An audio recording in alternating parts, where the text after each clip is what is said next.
Plus two second year पिला माने जो मानकर एजुकेशन अच्छी से पिला मानकु आज क्लास रे स्वागत। पिला माने आज आम तुम चैप्टर 1 देखा जोटा कि तुम महात्मा गांधी अच्छी यही विषय पिला माने 2 मार्क और 3 मार्क क्वेश्चन आंसर आजिका क्लास रे आम डिस्कसन करवा। जदि तुम आम टेलीग्राम चैनल रे जॉइन होइन ताल टेलीग्राम चैनल रे निश्चिंत जॉइन हो जाओ। सबू क्लास पिला माने पीडीएफ सेठू पाइबे।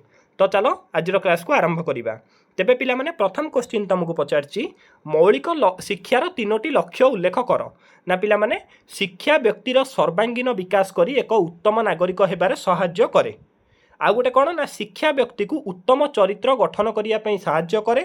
शिक्षा व्यक्ति को आत्मनिर्भरशील बा स्वावलंबी हेबारे सहायक हेबा उचित। एई 3टी होउछि पिला माने मौलिक शिक्षार लक्षण।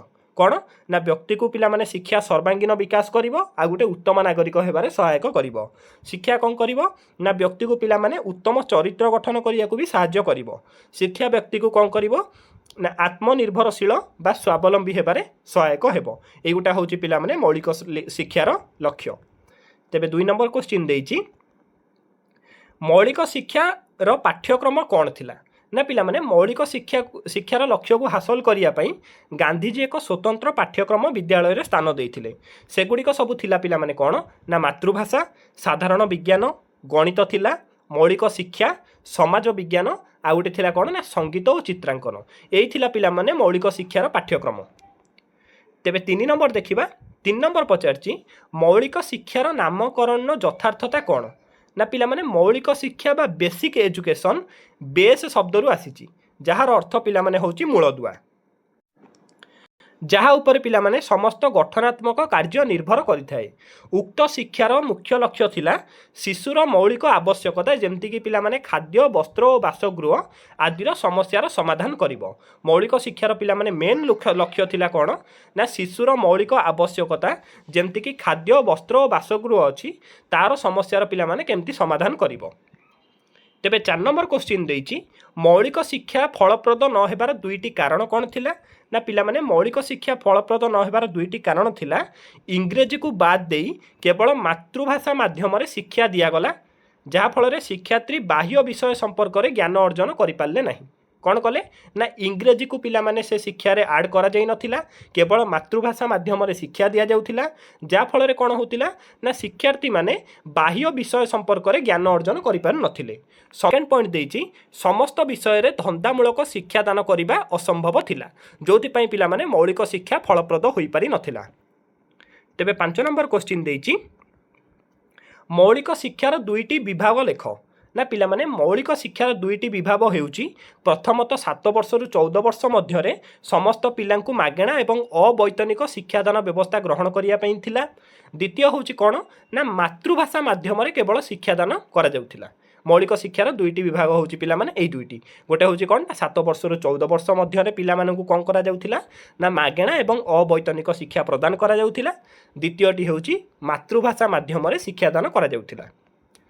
6 नंबर देइछि गांधीजी शिक्षा योजना को मौलिक शिक्षा कहीं कह जाए मोस्ट इंपोर्टेंट क्वेश्चन। ना पिला माने बुनियादी शिक्षा को मौलिक शिक्षा सह नई तालीम शिक्षा कह जाउथिला कारण शिक्षा देशवासी मौलिक समस्या जेमती कि खाद्य, वस्त्र एवं बासगृहर समाधान करिया पई उद्दिष्ट थिला। विशेषकर व्यक्तिर सामाजिक परिवेश रे आवश्यकता पूरण करि पारथिला। सेति पई पिला माने गांधीजी शिक्षा योजना को मौलिक शिक्षा कह जाउथिला। से कोन करथिला पिला माने ना देशवासी पिला माने मौलिक समस्या जो गुडा थिला जेमती कि खाद्य, वस्त्र एवं बासगृह तार पिला माने जो समस्या थिला ताकू समाधान करिया पई उद्दिष्ट थिला एवं विशेषकर व्यक्तिर सामाजिक परिवेशर आवश्यकता पूरण करथिला जोथि पई गांधीजी शिक्षा योजना को पिला माने मौलिक शिक्षा योजना कह जाउथिला। 7 नंबर देइछि मातृभाषा माध्यम रे शिक्षादान संबंध रे गांधीजी चिंताधारा कौन थिला। ना पिला माने केवल मातृभाषा माध्यम रे शिशुर मनर भावना को संपूर्ण रूपे परिप्रकाश करि पारे अन्य कोनोसी भाषा रे नुहे। गोटे शिशु पिला माने केवल मातृभाषा माध्यम रे तार मनर भावना को संपूर्ण रूपे परिप्रकाश करे बोली गांधीजी चिंताधारा को रखिथिले। अन्य कोनोसी भाषा रे से तार परिप्रकाश करि पारेनी। तेणु इंग्रेज भाषा परिवर्ते मातृभाषा रे शिक्षादान करिबा उचित बोली महात्मा गांधी गुरुत्व देइथिले। एही कारण पई कोन करथिले ना महात्मा गांधी अन्य भाषा परिवर्ते मातृभाषा रे शिक्षादान करिया उचित बोली महात्मा गांधी गुरुत्व देउथिले। तेणु मातृभाषा मौलिक विद्यालय रे शिक्षार माध्यम थिला। तेबे 8 नंबर देखिबा 8 नंबर पचारछि गांधीजी मत अनुसार शिक्षार चरित्र गठन लक्ष्यर विभिन्न दिग उल्लेख कर ना पिला माने शिक्षा चरित्र गठन लक्ष्यर चरम उद्देश्य हेउछि आत्मा साक्षात्कार जहाँ पिला माने आध्यात्मिक शिक्षारु प्राप्त हुए। आत्म साक्षात्कार पिला माने कोठू प्राप्त हुए ना आध्यात्मिक शिक्षारु प्राप्त हुए। एथिपई पिला माने सतबादिता न्यायपरायण भातृभाव आध्यात्मिकता अहिंसा इत्यादि विषय रे शिक्षादान करिबा उचित। पिला माने एबे तो आमे 2 मार्किया क्वेश्चन आंसर डिस्कशन करदेले एबे 3 मार्किया क्वेश्चन आंसर डिस्कशन करिबा। तम पई प्रथम क्वेश्चन रहिछि मौलिक शिक्षा काहेकि मौलिक मान्यता पाइथिला ना पिला माने एही शिक्षा देशर मौलिक समस्या जोगुड़ा थिला जेमति कि बेकारी दारिद्र्य दूरीकरण निमंते उद्दिष्ट थिला। एही शिक्षा पिला माने देशर मौलिक कार्य जेमति कि कृषि कुटीर शिल्प धंदा उपरे पर्यवेसित थिला। यह साधारणतः साधारण लोकंकर मौलिक ज्ञानर विकास निमंते 7 वर्षरु 14 वर्ष मध्यरे मातृभाषा माध्यम शिक्षा प्रदान करा जाउथिला। 4 नंबर पॉइंट देइछि व्यक्तिर मौलिक अभाव गुड़िक पूरण निमंते यह उद्दिष्ट थिला सेतिपई पिला माने मौलिक शिक्षा को मौलिक मान्यता पाइथिला। 2 नंबर क्वेश्चन देइछि मौलिक शिक्षार विफलतार कारण मान लेख ना पिला माने यह मात्राधिक धंदा वृत्ति निमंते उद्दिष्ट थिबारु शिशुर सामग्रिक विकास बाधा प्राप्त पाउथिला। सेकेंड पॉइंट देइछि यह गरीब तथा निम्न वर्ग और स्वल्प बुद्धि संपन्न पिलांक पई उपयुक्त थिला तेणु पिला माने उच्च वर्गर छात्र छात्री माने यह प्रति विमुख थिले। यह केवल पिला माने निम्न वर्ग स्वल्प बुद्धि संपन्न पिलांक पई उपयुक्त थिला जोथि पई पिला माने उच्च वर्गर जो छात्र छात्री माने थिले यह प्रति पिला माने से माने विमुख होउथिले। यह पिला माने ग्राम रे प्राधान्य पाइथिला किंतु सहर रे बहु मात्रा रे प्रचलित नथिला। बुझि पाइलो।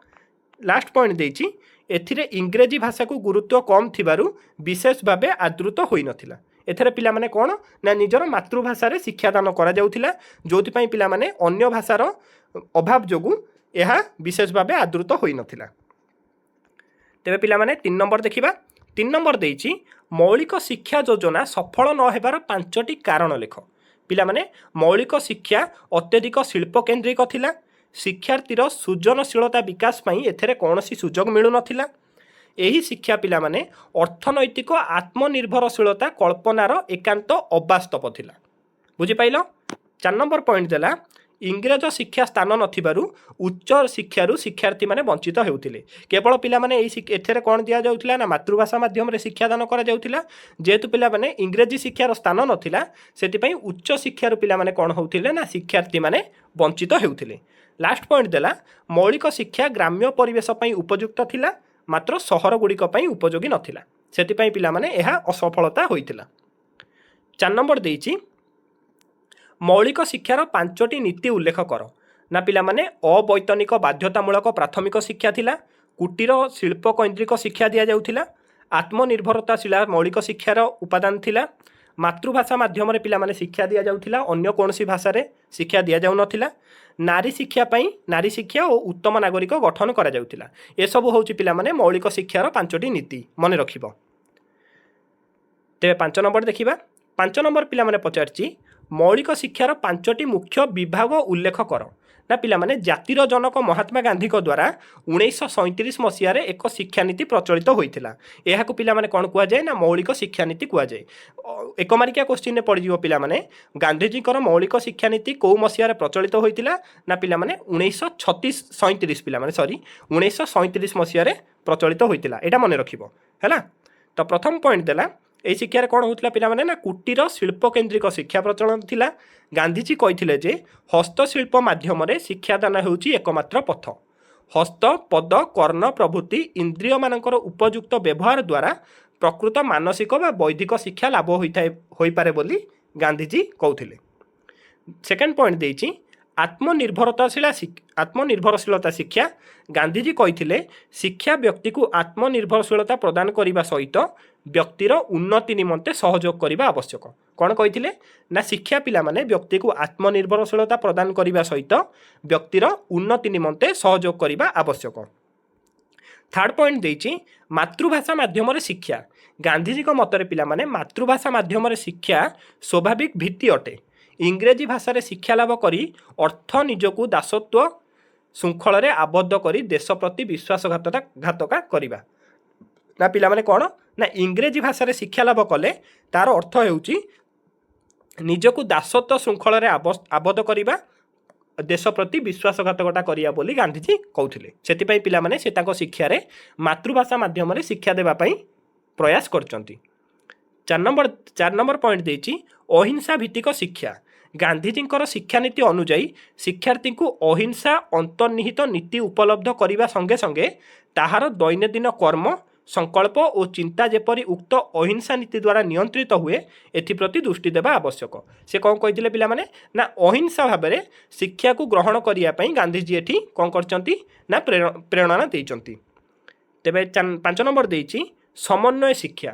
ସମସ୍ତ ମନୁଷ୍ୟକୁ ପିଲାମାନେ ସମାନ ବିବେଚନା କରିବା ଓ ସତ୍ୟ ଐକ୍ୟ ମହାନ ଆଦର୍ଶ ପ୍ରତିଫଳନ ଏହି ମୌଳିକ ଶିକ୍ଷାର ବିଶେଷତ୍ୱ ଥିଲା। ନା କ'ଣ ପିଲାମାନେ ନା ଏଥିରେ ସମସ୍ତ ମନୁଷ୍ୟକୁ ସମାନ ଭାବେ ବିବେଚନା କରିବା ଗାନ୍ଧିଜୀଙ୍କର ମୌଳିକ ଶିକ୍ଷାର ଗୋଟେ ନୀତି ଥିଲା। ତେବେ 6 ନମ୍ବର ପଚାରିଛି ଧନ୍ଦା କୈନ୍ଦ୍ରିକ ଶିକ୍ଷାର ଗୁରୁତ୍ୱ ଉଲ୍ଲେଖ କର। ନା ପିଲାମାନେ ମହାତ୍ମା ଗାନ୍ଧୀଙ୍କ ଦ୍ୱାରା ପ୍ରଣୀତ ମୌଳିକ ଶିକ୍ଷା ହିଁ ଧନ୍ଦା କେନ୍ଦ୍ରିକ ଶିକ୍ଷା ଭାବେ ଅଭିହିତ। ପ୍ରଥମ ପଏଣ୍ଟ, ଏଥିରେ ଏହି ଶିକ୍ଷାର ଲକ୍ଷ୍ୟ ଥିଲା ପିଲାମାନେ ମଣିଷର ଶାରୀରିକ ମାନସିକ ବିକାଶ କରିବ। ଏହା ସହିତ ବିଭିନ୍ନ ପ୍ରକାରର ଧନ୍ଦା ଶିକ୍ଷା ଦ୍ୱାରା ପରବର୍ତ୍ତୀ ଜୀବନରେ ଶିକ୍ଷାର୍ଥୀମାନଙ୍କୁ ଆତ୍ମନିର୍ଭରଶୀଳତା କରାଇବା ସହିତ ଶିକ୍ଷାର୍ଥୀମାନେ କିପରି ସେମାନଙ୍କ ଶିକ୍ଷା ନିମନ୍ତେ ହେଉଥିବା ଖର୍ଚ୍ଚ ବହନ କରିପାରିବେ ତାହା ଧନ୍ଦା କେନ୍ଦ୍ରିକ ଶିକ୍ଷାର ଉଦ୍ଦେଶ୍ୟ ଥିଲା। ବଢ଼ିଆ କିନା ପିଲାମାନେ ଡିସ୍କ୍ରାଇବ୍ କରାଯାଇଛି ଏଠି। ନା ମହାତ୍ମା ଗାନ୍ଧୀ ପିଲାମାନେ ଧନ୍ଦା କେନ୍ଦ୍ରିକ ଶିକ୍ଷାକୁ କେମିତି ଭାବେ ବର୍ଣ୍ଣନା କରିଛନ୍ତି ନା ପିଲାମାନେ ଦେଖ ଏଇ ଶିକ୍ଷାର ଲକ୍ଷ୍ୟ ଥିଲା କ'ଣ ନା ମଣିଷର ଶାରୀରିକ ଏବଂ ମାନସିକର ବିକାଶ କରିବ। ଏହା ସହିତ ବିଭିନ୍ନ ପ୍ରକାର ଧନ୍ଦା ଶିକ୍ଷା ଦ୍ୱାରା ପରବର୍ତ୍ତୀ ଜୀବନରେ ଶିକ୍ଷାର୍ଥୀମାନେ ଆତ୍ମନିର୍ଭରଶୀଳତା ହୋଇପାରିବେ। ଶିକ୍ଷାର୍ଥୀମାନଙ୍କ ଶିକ୍ଷା ନିମନ୍ତେ ପିଲାମାନେ ଯେଉଁ ସବୁ ଖର୍ଚ୍ଚ ହେଉଛି ତାକୁ ପିଲାମାନେ ସେମାନେ କିପରି ଭାବରେ ବହନ କରିପାରିବେ ତାହା ଧନ୍ଦା କେନ୍ଦ୍ରିକ ଶିକ୍ଷାର ଉଦ୍ଦେଶ୍ୟ ଥିଲା। ତେଣୁ ଗାନ୍ଧିଜୀ ଏହା ଉପରେ ପିଲାମାନେ ଗୁରୁତ୍ୱ ଦେଇଥିଲେ।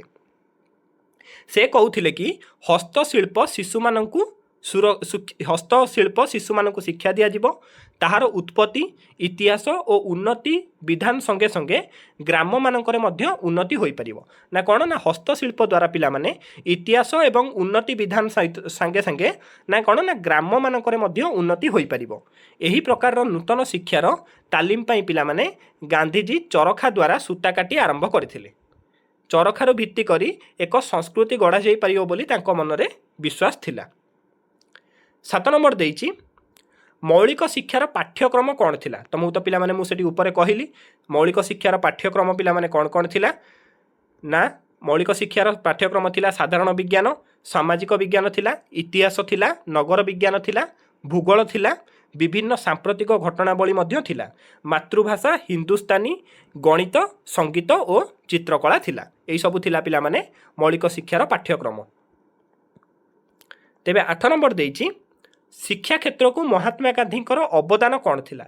ନା ପିଲାମାନେ ମହାତ୍ମା ଗାନ୍ଧୀ ଯେ କି ଜାତିର ପିତା ସେ ଶିକ୍ଷା କ୍ଷେତ୍ରକୁ ତାଙ୍କ ଅବଦାନ ଅତୁଳନୀୟ ଥିଲା। ସେ ଶିକ୍ଷା କ୍ଷେତ୍ରକୁ ପିଲାମାନେ ତାଙ୍କର ଅବଦାନ ଅତୁଳନୀୟ ଥିଲା। ଗାନ୍ଧିଜୀଙ୍କର ଶିକ୍ଷା କ୍ଷେତ୍ରକୁ ବୁନିୟାଦୀ ଶିକ୍ଷାର ଏକ ମୁଖ୍ୟ ଅବଦାନ ଥିଲା। ସେକେଣ୍ଡ ପଏଣ୍ଟ ଦେଇଛି ଏହି ବୁନିୟାଦୀ ଶିକ୍ଷା ମାଧ୍ୟମରେ ସେ ଶିଶୁର ସର୍ବାଙ୍ଗୀନ ବିକାଶ କରିବା ପାଇଁ ସ୍ୱପ୍ନ ଦେଖୁଥିଲେ। ଶାରୀରିକ ଭାବେ ମାନସିକ ଭାବେ ଶିଶୁର ସର୍ବାଙ୍ଗୀନ ବିକାଶ କରିବା ପାଇଁ ଗାନ୍ଧିଜୀ ସ୍ୱପ୍ନ ଦେଖୁଥିଲେ। ଶିଶୁକୁ ସ୍ୱାବଲମ୍ବୀ କରାଇବା ସହିତ ଆତ୍ମସଂଯୋଗ କରିବାରେ ପ୍ରେରଣା ଯୋଗାଇଥିଲେ। ତାପରେ ଧନ୍ଦାମୂଳକ ଶିକ୍ଷା ମାଧ୍ୟମରେ ପିଲାମାନେ ବ୍ୟକ୍ତିକୁ ଭବିଷ୍ୟତ ଜୀବନରେ କର୍ମ ଯୋଗାଇ ଦେଇଥିଲେ। ମାତୃଭାଷାରେ ଶିକ୍ଷାଦାନ ଉପରେ ସେ ଗୁରୁତ୍ୱ ଦେଇଥିଲେ। ପିଲାମାନେ ଅବୈତନିକ ଶିକ୍ଷା ବାଧ୍ୟତାମୂଳକ ଶିକ୍ଷା ଉପରେ ଗୁରୁତ୍ୱାରୋପ କରି ଶିକ୍ଷାକୁ ସାର୍ବଜନୀନ କରାଇବାରେ ତାଙ୍କର ଅବଦାନ ଶିକ୍ଷା କ୍ଷେତ୍ରରେ ପ୍ରତ୍ୟେକ ମୁହୂର୍ତ୍ତରେ ଅନୁମେୟ କରାଯାଇଥାଏ। ବୁଝିପାରିଲ? 9 ନମ୍ବର କ୍ୱେଶ୍ଚିନ୍ ଦେଇଛି ଗାନ୍ଧିଜୀଙ୍କର ବୁନିୟାଦୀ ଶିକ୍ଷାର ଲକ୍ଷ୍ୟ କ'ଣ ଥିଲା ସଂକ୍ଷେପରେ ଲେଖ। ନା ପିଲାମାନେ ମହାତ୍ମା ଗାନ୍ଧୀଙ୍କ ବୁନିୟାଦୀ ଶିକ୍ଷା ଆଧୁନିକ ଶିକ୍ଷା କ୍ଷେତ୍ରରେ ଏକ ଗୁରୁତ୍ୱପୂର୍ଣ୍ଣ ଅବଦାନ ଅଟେ। ଏହି ଶିକ୍ଷାର ଆଧୁନିକ ସମାଜରେ ଯଥେଷ୍ଟ ଆବଶ୍ୟକ ରହିଛି। ଏହି ଶିକ୍ଷାର ପିଲାମାନେ ପ୍ରାଧାନ୍ୟ ଲକ୍ଷ୍ୟ କିଛି ଦେଇଛି ଦେଖିବା। ନା ପିଲାମାନେ ଛାତ୍ରକୁ ଆତ୍ମନିର୍ଭରଶୀଳ ଏବଂ ସ୍ୱାବଲମ୍ବୀ କରାଇବ ଏହି ଶିକ୍ଷା। ଶିକ୍ଷା ମାଧ୍ୟମରେ ପିଲାମାନେ ଦେଶ ତଥା ଜାତିର ସଂସ୍କୃତି ବିଷୟରେ ପିଲାମାନଙ୍କୁ ଅବଗତ କରାଯାଇପାରିବ। ଦେଶରେ କ'ଣ ପ୍ରକାର ସଂସ୍କୃତି ରହିଛି, କେଉଁ ପ୍ରକାର ଶିକ୍ଷା ରହିଛି ପିଲାମାନେ ଏହି ଶିକ୍ଷା ମାଧ୍ୟମରେ ପିଲାମାନଙ୍କୁ ଅବଗତ କରାଯାଇପାରିବ। ଶିଶୁଙ୍କ ଦ୍ୱାରା ଶିଶୁଙ୍କର ହସ୍ତ ମନ ଓ ହୃଦୟ ଯଥାର୍ଥ ସମନ୍ୱୟ ରକ୍ଷା କରିପାରିବ ଏବଂ शिक्षा माध्यम पिलाने उत्तम चरित्र गठन करने को बुनियादी शिक्षार अन्यतम लक्ष्य थिला।